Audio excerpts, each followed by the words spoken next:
Only a third of teenage mothers finish high school. 1 in 3 women will become pregnant before they're 20. 3 in 10 teenage mothers are on benefits. 10% of mothers ages 15 to 19 had a low birth weight baby. You have judged the people you don't know. Here, they tell their story.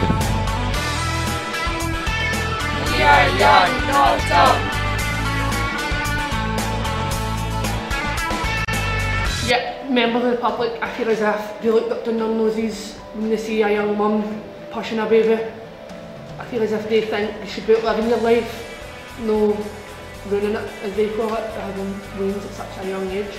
Like, there's been times while I've been out pushing the pram and somebody will have given me a funny look, and see, to be honest, at the end of the day it's nothing to do with them. I wasn't aware of it when I had Anne-Marie, which I was 19 when I had Anne-Marie, and I wasn't really aware of that. But I had my other daughter when I was 31, and there was a big difference in how we were treated, how I was treated in the hospital with the health professionals, and I suppose people who met you with the baby as well. It happens all the time. It's always to do with age and stuff, but people never take into account how responsible a person is or how mature they are. Yeah, I think they are, yeah. Sometimes a lot more capable. Like, I've seen older parents who can get really snappy and frustrated at their kids, whereas most younger people have got a lot more time for it. Younger people have a lot more energy as well, like to deal with the high demand that a child wants. In some ways, yes. In some ways, I think perhaps they lack experience. They depend too much on other people helping them. I would starve for a week to make sure that my baby had everything, so... Definitely, I've got plenty of people my own age, couples and singles, that have got wins and do a brilliant job. Whereas I know plenty of older people, like in their 30s and 40s, that are terrible. Not really, no. I mean, I've got support for parents and stuff, but like outside sources, like housing agencies and stuff like that, apart from putting me in hostels and B&Bs, they haven't really been paying attention to how serious that I'm when I was homeless. I think from your family you get plenty of help, like if you want it, your mum, your dad, your grandparents, aunties, everything, they're always there.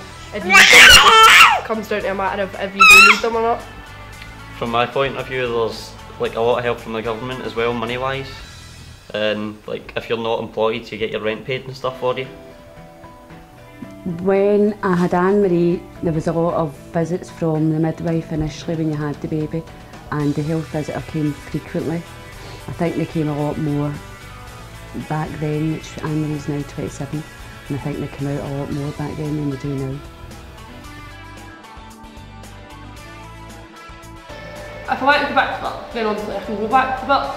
I've just applied for college, so just waiting on them to come back to tell me whether I'm getting on there. It's not really difficult unless you make it. Like, I've got Kayleigh's in the creche, so it's easy to drop her off, come straight into college, and I think it gives people the opportunity to come to college instead of just sitting at home signing on the job centre.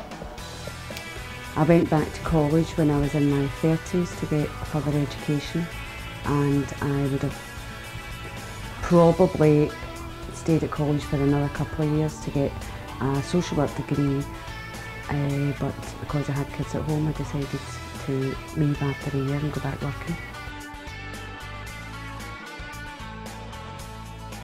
I'd give them advice to not spoil your babies, like constantly pick them up and try your best to be a good mum, like be there for them as much as possible, because like it's the times when you're young that you should really cherish, I think. Just try not to freak about every wee thing that happens, everything that goes wrong. Just enjoy it. Being a parent is a really good thing. Don't let anybody put you off, it's the best thing you could ever do. Enjoy every moment that you have with them and take good advice from your parents. I think the majority of people are capable of being a good parent. It's just keeping confident and knowing that you can do it. I would suggest that they find out all the help that is available to them as parents and for themselves, you know, for their own future.